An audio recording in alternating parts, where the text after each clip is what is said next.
I love this. Okay, before I forget, we're going to take a selfie so I can send it to my mom. Okay? Here we go. Ready? Why am I blue? I don't know what's going on.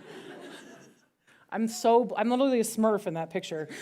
Thank you so much for coming. I actually should have started with, yes, hello, thank you. I am so excited to be here in Ann Arbor. I do feel like the urge to immediately correct Amanda that I do not have a degree in geology. I think that's a really important thing to establish. My mother, Geo Rutherford, has a PhD in geology, which is how I ended up as Geo. And she taught here at Eastern Michigan University for 10 years. Yeah, shout out to Sandra. Thank you so much. She taught earth science for earth science teachers. So she taught earth science teachers how to become earth science teachers. It was kind of a cool gig. And that's why I went to Eastern Michigan University, because it was half tuition. Yeah. And that's what you got to do if you get an art degree, which is actually what I got. So that's okay. Actually, I did put, hilariously, I was staying at my high school best friend's mother's house. I stay with her every time I come into Ann Arbor, because I'm actually from here. I don't know if you guys knew that. Kind of, maybe, a few of you? Yeah, shout out Ann Arbor. Well, I guess from is kind of a complicated, when you're like a child of two Geminis, you're not really from anywhere. So I grew up in Boulder, Colorado, but then I moved here when I was 13. I went to Dexter High School, I went to Eastern Michigan University, and I taught high school at Chelsea High School right here in the area. And I put a high school picture in. I thought that was so funny because I couldn't find a single picture from high school. I apparently am one of those people that doesn't keep them. But Mrs. Ledley, my best friend's mom, had a scrapbook. So we found a scrapbook photo, and that's Diana, who was my best friend from high school. So shout out to that. And then I actually threw this in too because I was saying that I taught at Chelsea High School. And my best friend is here tonight, Mrs. Nar, who I taught with. Yeah, hi, Mrs. Nar. We were besties. So for me, this was such an amazing, when they emailed me from the Ann Arbor District Library, I was like, oh my God, hello. Especially because when I was at Eastern, I have an undergrad degree in printmaking and fibers, which is really random. And the Ann Arbor District Library bought my first print. Yeah, and I'm assuming it's still in the collection here. It was like a seagull. And I don't think I even have a picture of it, but it's here somewhere. And so for me, I was like, wow, this is such a wild, full circle moment for me. And I was really excited. And I was so excited that so many of you guys came out to be able to see this on a random, 153 days from October 1st. So yeah, thank you guys for all coming with me. I already have chronic dry mouth, so. I'm going to tell you a little bit about how I ended up doing Spooky Lakes, but I threw this PowerPoint together an hour ago, so we're probably going to end up hitting slides because I have two lives. I feel like I live the life of a working artist and somebody who has a master's in fine arts and spent a lot of time making art in that world, and then I accidentally got famous on TikTok, and then I just shifted, but I sometimes have trouble unifying these two identities, and I think it's important to kind of tell you about why did I write Spooky Lakes? It's such a weird, random thing, but hilariously, it's kind of the combination of all the things I've been passionate about my whole life. So I'm very lucky that I get to kind of do the water and Great Lakes and horror, and I really love horror, so that really worked out for me. So I moved from Ann Arbor. After I was taught for 5 years in Chelsea, I taught jewelry and ceramics. I decided I wanted to go to grad school, and grad school is kind of complicated for fine arts. You don't want to go and end up in a lot of debt if you get your master's. And as you could tell from my undergrad, I was determined not to have a lot of debt. And I was lucky that my parents helped me out, but I still wanted to go to grad school and not have to ask my parents for money, and I didn't want to have to get any loans. So I went to University of Wisconsin-Milwaukee, which is right on the coast of Lake Michigan. And as a Colorado baby and then a Ann Arbor baby, I hadn't really spent any time living on a Great Lake. And I went from, I lived right near the lake here, and I would go to this beach every day during my master's. So I spent 90 days specifically where my routine was I would take my dog in the middle of winter and go to this beach. And that was kind of an interesting journey where I started to just collect trash. So I was kind of like a raccoon on the beach. And I started to develop this relationship with the water and with the history of what was happening with the Great Lakes. And I developed my entire art show or my thesis in master's program about this, about the lakes and about what was going on with, wow, toe shot, Geo. Really, a lot of toes, man. They're just poking out everywhere. And this led me to making my master's thesis, work. There's a name for that. Show. Accumulation of 3 years of energy and time and being a raccoon on the beach. And so I was doing prints. I was still interested in lithography, and I was making these Manet Nor lithographs, which are about that detritus on the shore. And then I was making books, which is something, this is a funny thing for me because this book is actually the reason I went viral on TikTok. This is why I can never tell you how to be TikTok famous, because in the middle of the pandemic, on a random Tuesday, I just uploaded a random video of me being like, look at this book. And let me tell you, the one way to go viral on the internet is you make people really happy or you make people really angry. And then if you make them a little bit angry and you try to show them a box of tubes and you're like, it's a book, people are going to be really mad at you because they don't think it's a book. So this was kind of what jump-started me, and this is where I focused for my master's degree. I thought I was really funny with all of these little tubes and names. And I could explain it, but it's less fun that way. It's more fun if you are confused about why it's a book. I thought that one was really funny, but my professor didn't understand it, so I left it in there anyway. So you can kind of get a vibe of what this looked like. And I also, when I was at the beginning there, I also did a tour of all the Great Lakes and visited all of them. This was like in the middle of the pandemic, so it was kind of a fun way to spend your time where you're not allowed to go inside anywhere or talk to anybody. You just go to the beach and collect trash, and nobody's mad at you. It's great. So me and my sister did this and went all the way around, and I made a book for each lake as well. And that was really exciting, except for I made it in the middle of like absolute lockdown, and it was purchased by a museum, which was like, wow. That was like that was the moment I was like, I made it. It was bought by the Bainbridge Island Museum of Art, but it was kind of a bittersweet experience because it was really exciting to have a piece of art, like be paid for a piece of art like this, but nobody ever got to see it. It never got handled by anyone outside of my family. And my family doesn't care about stuff, so it was a little bittersweet. And so now it's gone forever, and I don't have any. These are the only pictures I have of it, so random. But this is kind of what it looked like. See, I told you I added a bunch of images in here, and we were just going to kind of fly through it because I think it shapes and makes you understand why I was thinking a lot about lakes at this time. And if you study the Great Lakes and you understand what's going on with the Great Lakes, and you realize that the lakes are Great Lakes in comparison to the lakes of the world, it makes you appreciate the Great Lakes even more. Like when you understand that the Great Lakes have 20% of the world's available freshwater, and there's 2 other lake systems in the world that have that much water, which is the African Great Lakes and Lake Baikal in Russia. Good job, guys. I should have made this for my elementary school. I should have given you guys the elementary school one where I go, how many lakes are in the world? And then the kids like yell at me. We should have done that one. It would have been really funny. How many lakes are in the world? A lot. Yeah, anybody know? Yeah, got a number? 304 million. I know, that's why the kids get so excited, okay? So anyway, so when you start to appreciate that, you're like, wow, like we, right here in our backyards, Michigan especially, is so lucky to have that much water right in, especially right now with what's going on in the Southwest. Like it's even more potent to understand and appreciate the water that is right here. So that was what the whole show was about. That was what I made all my work about. That was what I was talking about. And I think there's a lot of collage pictures here, so we're just gonna go through a little bit. I was really into collaging. This was also a product of the pandemic when you didn't have quite as much time to make work. So yeah, you kind of get the picture. This is kind of fun.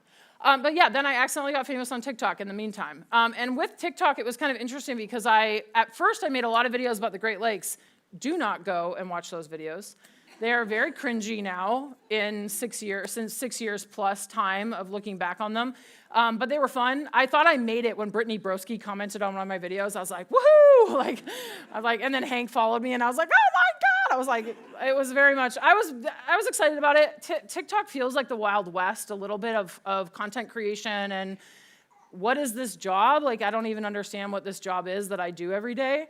And so some of you guys know that I ended up, well, these are some of the videos that I've made in the past. Hey, look, so who was I talking to about the house on the rock?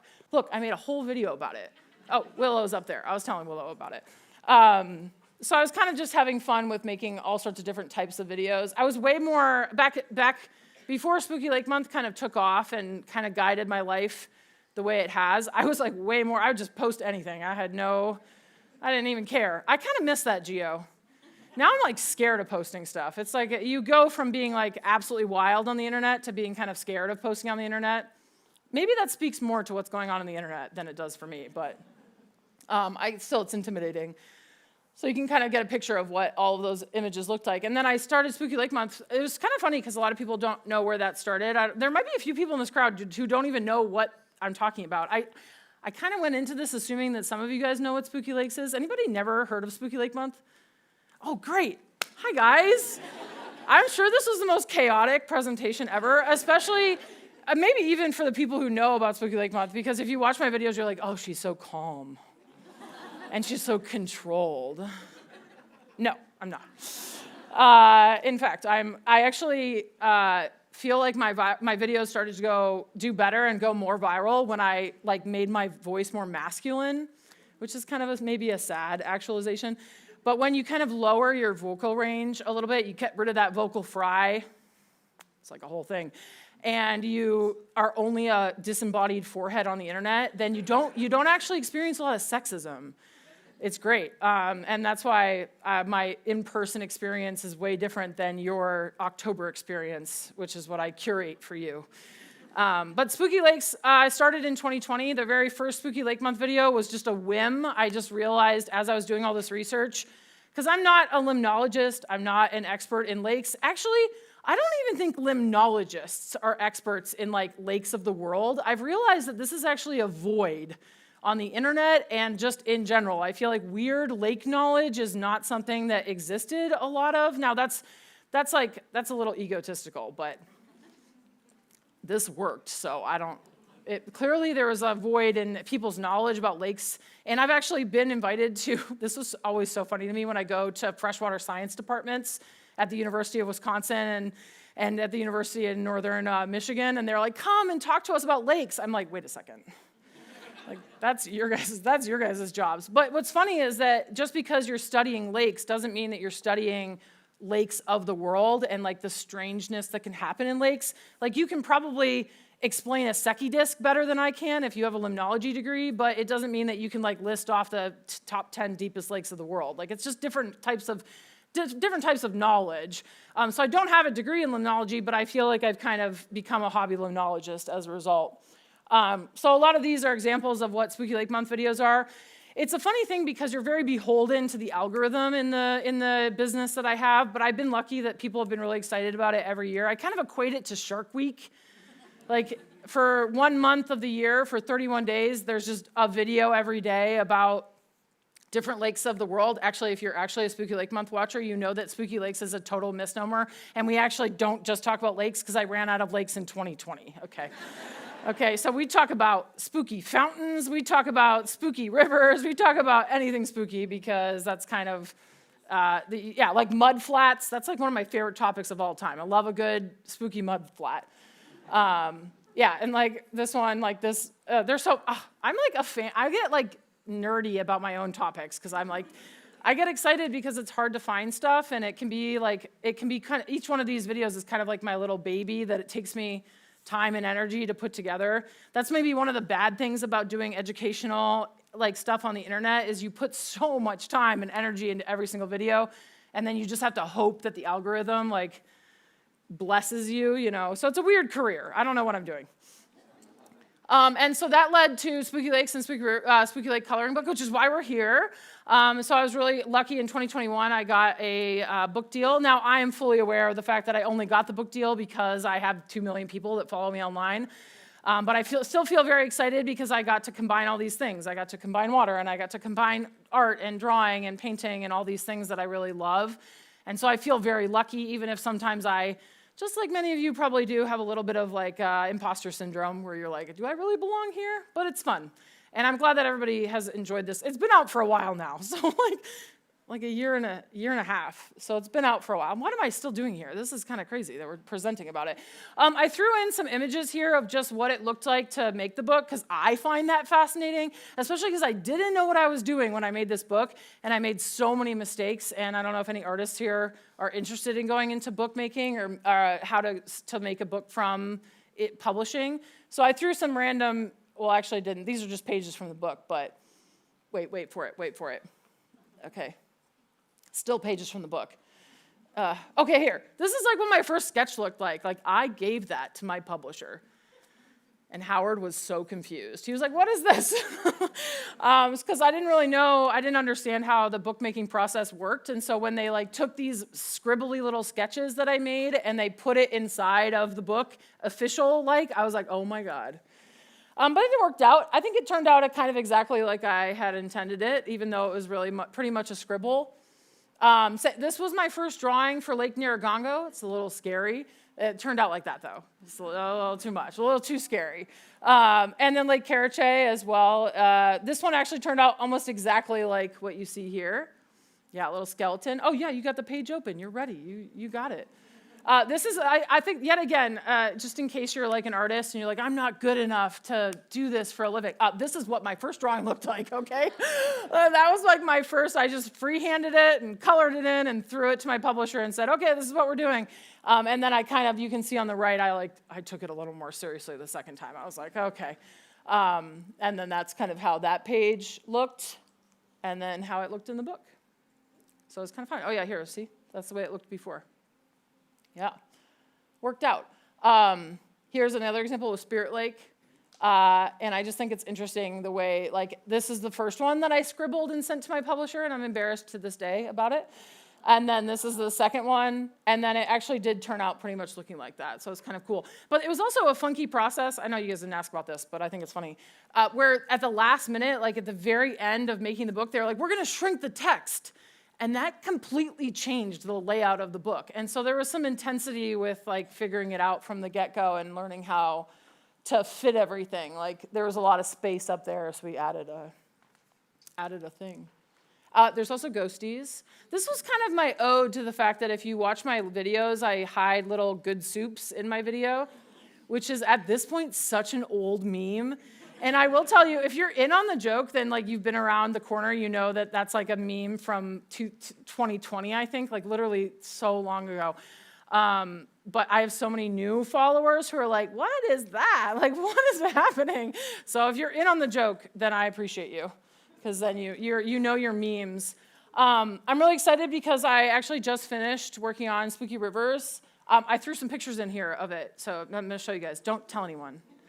I don't know if I'm allowed to show you, but I'm going to show you anyway, because it was kind of fun for me. I actually had to convince my publisher of this. I had gotten a 2-book deal, so when we finished Spooky Rivers, my publisher and my editor, Howard, he came to me and he was like, what do you want to do now? And his actual proposal was underwater things. And I was like, Howard, I love that idea. That's a fantastic idea. However, I think we should ride the spooky wave for as long as it'll take us. And I knew from my audience, and my audience is aware that because Spooky Lake Month is about more than lakes, it's about rivers and about bodies of water from all over the world. So Spooky Rivers is kind of an ode to the other spookies that don't make it into Spooky Lakes. Even though after finishing this, don't tell anyone I told you this. I think lakes are a little spookier.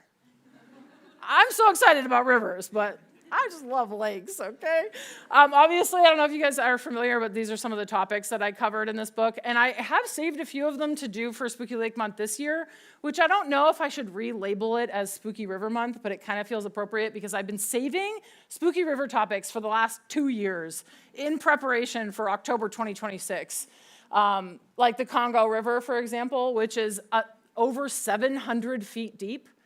It's deeper. Did you guys know that? It's almost as deep as Lake Michigan. So that's wild.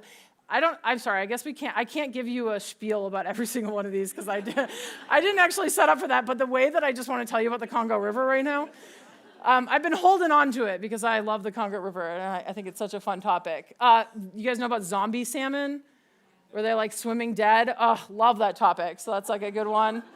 Have you heard of the carnivorous turtles in the Ganges River? Yeah, some of you guys have, where they released 10,000 meat-eating turtles to deal with all the bodies that are in the Ganges.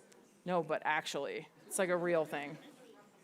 So anyway, that comes out in 2026, or this fall. It comes out this year. It comes out now. Well, not now. In September. It comes out September 15th. I'm really excited about it. I actually told Amanda that I was going to let you guys ask some questions because I feel like it's more fun because you guys might know about what kinds of things Spooky Lake Month involves. So I thought we'd switch to that. This is the last slide. So if you guys have any questions about Spooky Lakes or about the book or anything in the book or about anything with that whole deal, then we can do that. That'd be fun. I'm running.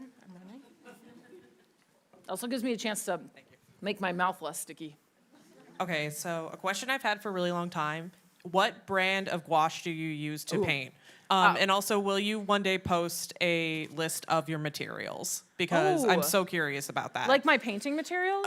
And printmaking, too, anything. Oh, interesting. Okay, so she asked, you guys heard her. They told me to repeat the question, but then you did such a good job enunciating. So that's so fun. I actually have been meaning to make a video about materials I use because this year I had an epiphany. Like with the first book, I also should never confess these things, but I actually hadn't done a lot of gouache before I painted the first book. Okay. I know, but I did a lot of oil painting and acrylic painting in college, and when I got my hands on gouache, I went absolutely wild. I see some people in here who have experienced the gouache, full brain takeover. If you're an artist who loves oil and you love acrylic and maybe hate watercolor a little bit, I hate watercolor, then you should try gouache because it's kind of like all the beautiful things. I use Winsor & Newton. I use the tube gouache. My favorite color is neutral gray number 4. It's the best. It's a great color. And then the epiphany I had this year with gouache was I got a wet palette. One of those ones that has a sponge underneath it. Don't let it sit too long. Yeah, gets moldy. Yeah, you know how many paintings from Spooky Rivers probably have a little bit of mold in them? Yeah, I mean, I was moving pretty quick by the time I painted it, but sometimes, because I'd have 3 wet palettes, moving around, and so one of them would get abandoned for a while, and then I would come back and it would be like... I opened one time, and it was just a spot of black mold. I'm like, I don't remember putting black paint in. Yeah. Yeah, she said that, for the viewers at home, she said that she got mold in her palette, so... Oh yeah, go ahead, hold it. How did you come up with the phrase, yes, hello? Ooh. I wish this was a really cool story where you would be so impressed by my genius. But actually in the very first video I did about the Great Lakes, it was don't watch it. It's chaos, okay? I got in so much trouble for it because I said that the Great Lakes were in the United States. They're not. The Canadians wanted to pitchfork me. They were so mad that I said, because it's in North America, right? United States and Canada. We're off topic. Also, the other sad thing about that is that I'm a Canadian citizen, so it was even more awkward. And so in that first video, I said, yes, hello, by just randomly, and that then transformed into yes, hello. And so I just kind of stuck with it because every time I didn't say it, people got mad at me. So I just started to just say it in every video. Do you like it? Thank you so much. All right, any other questions? Oh, I got one back there. Or in the middle, somewhere. Sorry, I saw you though. Sorry. That's okay. Next time. We're going this way. Just keep your hands up and I'll know where to go next. What is either your favorite page or your favorite animal on a page? Ooh, I'm not very good with the animal thing. I realized recently, because I was watching River Monsters while I was painting Spooky Rivers, and I was like, I have not really delved into the monster side of spooky water. I think I've done a crocodile video, and that might be it. For some reason, in the entirety of spooky water topics, I've avoided monsters, and like real river monsters. Like, have you guys seen a lake sturgeon? Like, those things are dinosaurs. Like, so scary. I've never made a video about it. I haven't made a video about the Goliath tigerfish. Like, there's so many videos about scary water monsters that I haven't done. I'm talking about the real ones, too. Like, not even Loch Ness. Sorry. Even though I would say Loch Ness, the lake, actually deserves a topic, but not for the Nessie. It's for everything else. I don't remember the question. In the book, I really love the Lake Baikal page. I saved it for last, and because I was nervous. I was nervous painting this whole book. I was like, I don't know what I'm doing. And so I saved the Lake Baikal page, and it really is like that. Yeah, that one. She's got it right there. Like, it's great. It's like the first page, even though I do like the train going into the river too. Fun fact. I don't know if you guys know. I don't have a picture of it. There's like a train going into Lake Baikal at the very end of the book. It's like the last page of the book. And that painting was based off of a print, a woodblock print from 1904, okay? And I gave credit to him because I thought it was so cool that it was this amazing, his is way better than mine. You should Google it. It's incredible.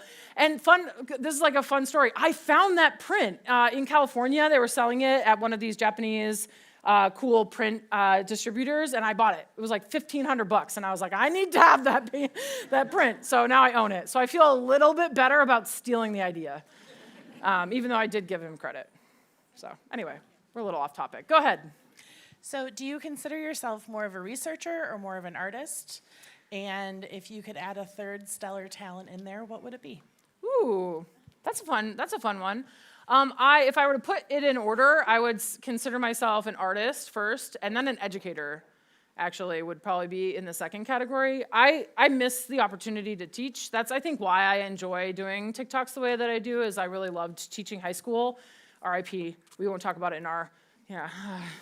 I loved this. I loved teaching, and it was one of my favorite jobs, and that's the biggest thing I miss. And sometimes I do dream about just, like, deleting all my accounts and going and teaching middle school. Like, I love teaching, and I love the opportunity to do it. And then I forgot your question again. I'm doing a bad job. I don't really consider myself a great researcher. My mother is an amazing researcher. And so, like, kudos to any time you're like, wow, this is such a deep cut on geology. Like, where did she come up with this? It was Sandra. Like, in the Spooky River book, this is actually a funny little thing. There's an entire sidebar that's called Eerie Erosion that's just talking about grikes and cricks. I don't remember what they are. They're like oh geez, I can't even explain it. And she made me put it in, and I was like, no one's gonna even know what we're talking about with this, but she was just really excited. So yeah, I think I give my mom credit for any research. And then I think if I was a third thing, a comedian? No, I'm just kidding. I would have loved to be a comedian, but in another life. So yeah, I hope that helps. I'm really not funny in my videos, though. My videos are very scripted and like very narrowed down, so I don't know how to, I'm not one of those people. I'm really impressed by people that can be themselves on the internet. I don't know how to do that. I don't know how to like translate all of this into all of that. It just feels like you're being like diluted when you do that, so it just has never worked for me. Anyway, sorry if I ruined Spooky Lake Month for you by being actually just a little wacky in person. Thank you for coming. You are pretty funny, by the way, but comedian would work. Mm-hmm. I'm a fellow educator, so in my district, we have like creative freedom, carte blanche to design a media class. Ooh. So your Spooky Lakes work, if you had full creative freedom, what's one must-do project you would include in this class? Or how would you incorporate mixed media into this class that you could create yourself? Does it have to be Spooky Lake related, or can I just go art teacher on you? I'm saying. Okay. I just wanted to. Ooh. I'm obsessed with collage, but if I were to come up with a project that I would want to do with a bunch of kids that I haven't done, because since I left teaching, I haven't really had an opportunity to like teach this, but I got to do it in grad school, if that makes sense, would be making a lot of prints. And you could do dry point, and you could do lino cut, and you could do those little soft, sticky, the little soft ones. Those ones are the best. Just make a ton of prints from any type of media. Make some mono prints, do some jelly prints. Like I'd have the kids make like a massive amount of print material and then collage. because I find collage to be way more satisfying when you are the creator of all of the original imagery. It fulfills that desire I have with collage, where I don't like to steal other people's stuff, or like I mean, I love to cut up a book like anybody else and like make a mess of it, but I think it's more fun when you actually create the material. So that's what I would do. That would be so fun. So yeah. Oh, sorry. You got it. What lake would you like to swim in? Swim in? Also, great. I love your Great Lakes shirt. That's great. You want to show everybody? You've got the best Great Lakes sweatshirt. He doesn't want to show you. It's amazing.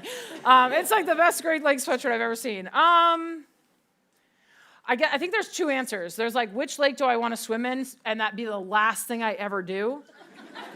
And then which lake do I actually just want to go in like a little delicate like plunge? I feel like I have to go to Lake Baikal because that one's hard to get to, and I think it would be the greatest gift to be able to go to Lake Baikal. I don't think you should. I don't think anybody, if you've got an American passport, should be going to Russia right now. Or actually, there's also the question, like I went to the Galapagos Islands back in 2010, and ever since I did that, I was like, should I have done that? Like there's that ethical question of like, should we be going to Antarctica? Should we be going to Lake Baikal? Lake Baikal is lucky that it's so preserved and like protected right now. And I worry that like, if that were to ever open up, then like, are we gonna ruin it in the same way that we ruin everything? Sorry, well, that was a little depressing. Which lake would I love to go to that I could potentially die in? That was your second question, right? Yeah. I would go to Lake Chigan, which is the atomic lake in the book where there was a huge nuclear blast and they blew up a giant hole into the earth. And then there's water there. So sometimes if you wanted to do illegal things, don't do this. You could go visit the Semipalatinsk test site in Kazakhstan, where they actually did all of the testing for their like atom bombs for good. That would be so cool. I want to do that. I want to go to Chernobyl. Like I want to do that, but I won't. But I would love to do that. You won't die from swimming in Lake Chigan. That's like a misunderstanding about radiation. Lake Chigan is extremely radioactive on the shore and in the sediment in the actual water, but the water itself actually protects you from radiation, not forever. Like don't live in the water, but if you were to go swimming, then technically being in the lake is the safest place to be at the Semipalatinsk test site. Is that what you wanted to hear? I'm so sorry. Perfect. Hi. So I was recently seeing your shares of your art books and everything, and I was really arrested by the needle that you found growing up in Michigan and knowing especially about Michigan's opioid epidemic. Yeah. Of all of the items that you found during grad school or after, are there any pieces that are particularly arresting for you or that you still think about? Obviously the needles are a big thing, but I find so many of them. They kind of don't faze me anymore. That's like the one reason I'm like, I should probably wear gloves.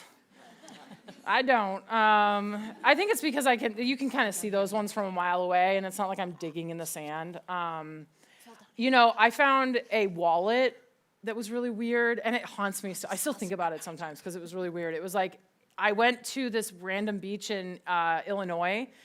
I like to find this. Don't do this.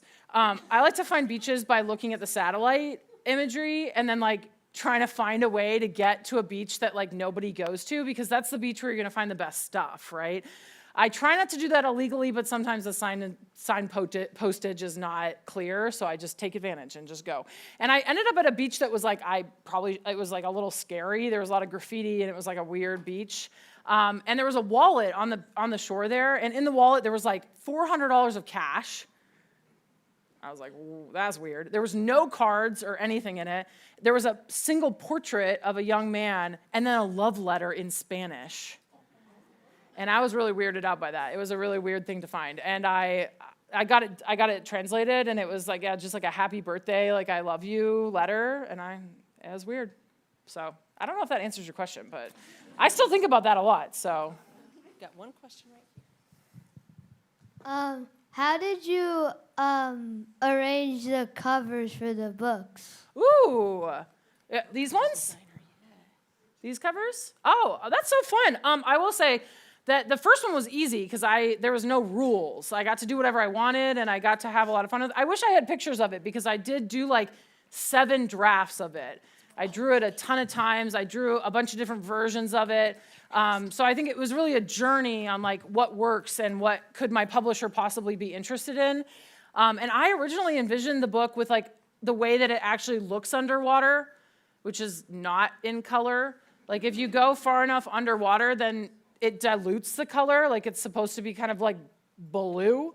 And so all of my original drawings for it was like solid blue. And I was like, yeah, this is accurate. And my publisher was like, you gotta add some color in there. And so that's kind of how it came about. I think mostly I was really passionate about making sure that the things on the cover are accurate to what is in the book, which was a little challenging because the cover is kind of an opportunity to like get people's attention. And sometimes everything in the book, inside the book is not like it's a bunch of lakes, right? Like it was a little hard to figure out the imagery for it. So that one was kind of easy for me, but I found the second one to be so much harder because it had to be similar to the first book, but feel distinctly different, if that makes sense. So when I pitched the idea of a trilogy to my publisher, I said, okay, picture this. The first one is like green and yellow, or like a greeny blue and yellow. And then the second one is orange and green. And then the third one, which is called Spooky Seas, which I haven't written yet, is like turquoise and red. And so that was part of like the selling point of the books and like making them look similar but look different. So this one was much harder, especially because like, for example, the Anubis character there, he's not really in the book. I talked about Egypt. There's an ancient city in Egypt that got on the Nile, on the delta, that gets flooded and like vanished under the water. But there is not a perfectly in color version of Anubis in the water of the Mediterranean Sea right now. That's not realistic. So like I had to kind of sneak into unrealistic things for fun. But I had trouble with that because I like want everything to be accurate all the time. So, yeah. Got a question right Oh, here. right there. Oh, wow. Why did you what got the idea of you for trying spooky lakes? Yeah. That's a great question. What got me into spooky lakes or the idea of spooky lakes? Yeah. Oh my gosh. Okay. You know, it's funny because I think if I were to do it again, I don't know if I would say spooky because spooky is a misnomer for what Spooky Lake Month is and what Spooky Lakes is. Like, it's all nonfiction. There's no ghosts. I mean, okay, there's ghosts, but like, there's no ghost stories or hauntings or realistic things. But Spooky Lakes was actually just an accident where on the very first video on October 1st of 2020, I said, we're gonna do Spooky Lakes. And then it happened, and my whole life changed, but I wouldn't say that it was premeditated. It was very much a chaos question, or chaos journey. Hi, I'm back. Hi. I'm really curious about your printmaking because you said you did a big tour of the Great Lakes and the pandemic and things like that. Selfishly, I grew up on the Saginaw Bay, so I'm really curious. Do you remember where you found certain objects? And would you say that you have like favorite objects from different areas? Wait, can I show you my favorite object ever? I can, wait. Do I know how to use this computer? It's not mine. Wait. My favorite object ever is in this picture here. It's this doll head. I love her so much. I found so many Barbie things and like Barbie parts. I found that on White Lake Beach in Muskegon in 2022. Actually, I think I was in that picture right next to it where I was found it. But I love that one. That one's like a really good find. Because usually when you find dolls, you don't see dolls that have like lived in the water for potentially years. And I find a lot of these, like, I call them hairballs, but that's not accurate. They're like dune balls, like the roots from the dune gets all wrapped up and you end up with this ball. It like looks like an owl pellet or something. It's really gross. I love it. I think it's amazing. So any chance I can get to show her off, I take advantage. And there's no feet picture in this one, so that's good. You said that the publisher wanted you to shrink the text Yeah. on the book. Why'd they want that? I think there was this, first of all, I don't think my publisher fully understood the power of Spooky Lake Month. Like, obviously, I tried to sell myself to be like, oh, yeah, Spooky Lakes, like, you know, when I got the deal and all that jazz. But I think that there was kind of a confusion about whether the book was for young kids or for older kids. And then it was especially hilarious because then during my book tour, kids hadn't really discovered the book yet. I see you guys, though. You're here. I know.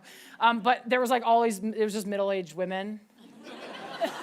And so shout out to myself in you. Because that's really, surprisingly, like the true crime girlies and the Spooky Lake Month girlies, we're like, there's a Venn diagram that's happening here. And so they shrunk the text because I think they were like trying to make it a little bit more adult.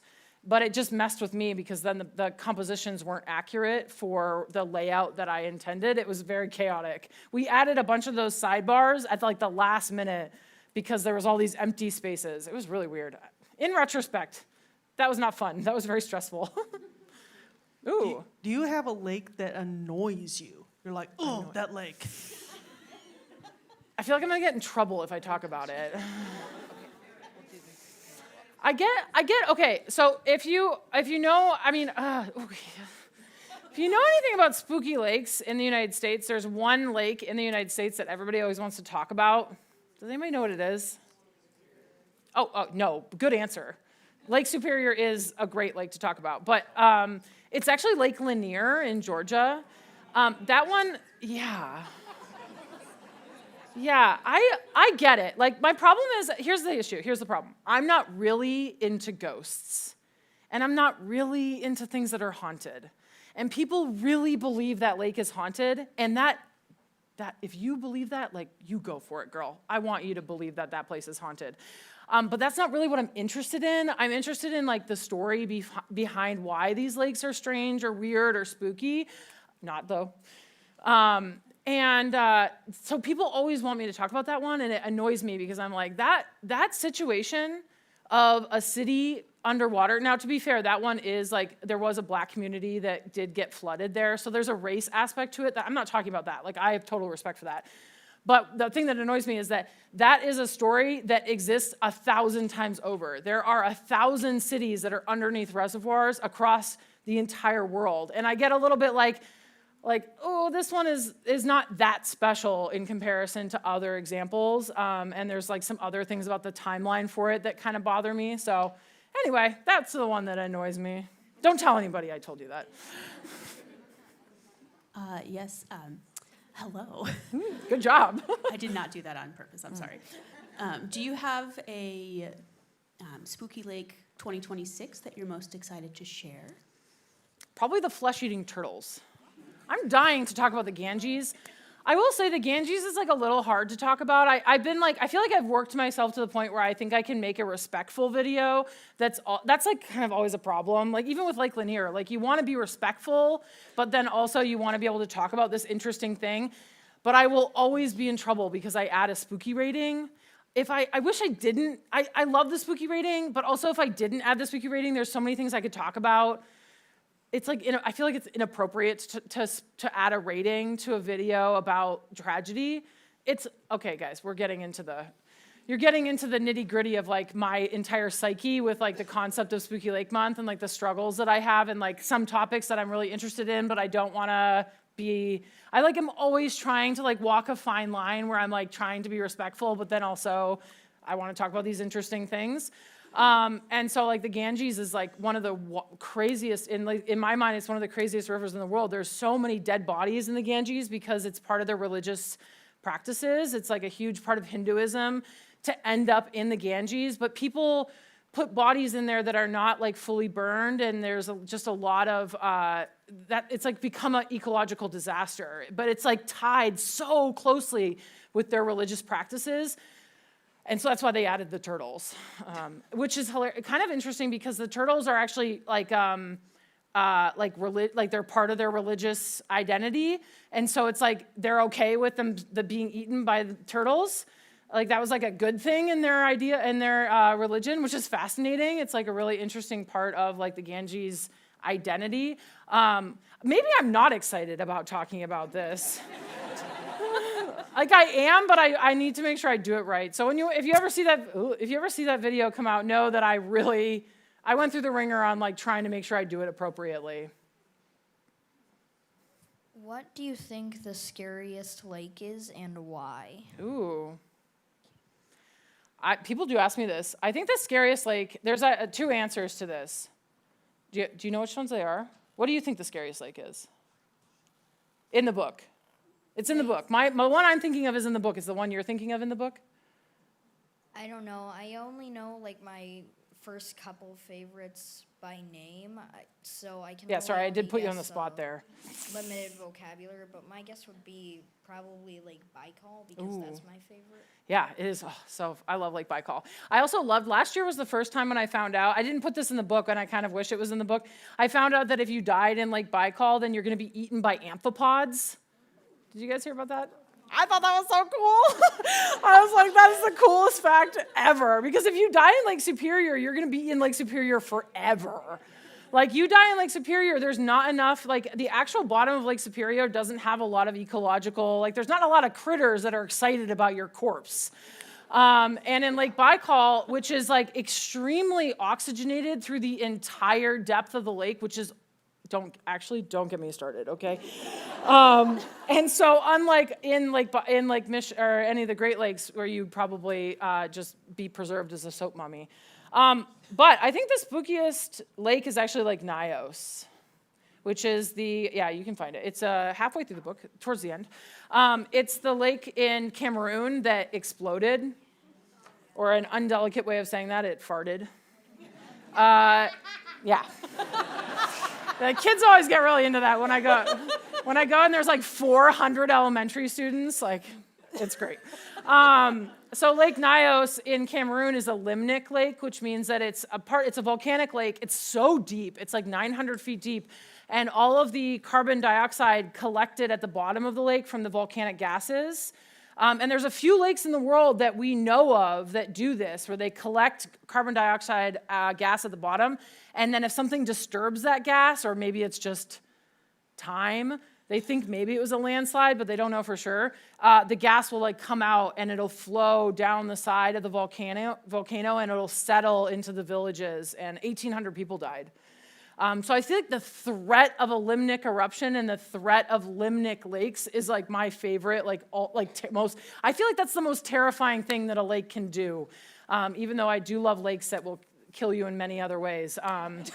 I think the one that kills you by nowhere near the water and you're dead, I think that's kind of fascinating. And there's one in Lake Nyiragongo, which is a lava lake, which is towards the beginning of the book.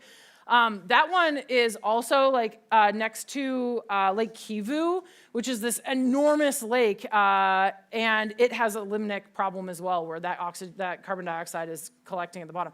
Sorry, this is not a lecture. I'll stop. But it was just I just ramble about lakes from the world. Okay, so. I think we've got time for maybe a couple more questions. We want to make sure there's enough time for Geo to sign all of the books today. So we'll come up here. Can I go to him first because he hasn't asked a question? Okay. When do you plan to release Spooky Seas, the third book? Yeah, in 2028. Yeah, I haven't written it yet. If you have any ideas, let me know. A Spooky Seas, it'll be kind of interesting to figure out how to do that because I actually don't talk about a lot of ocean topics, weirdly.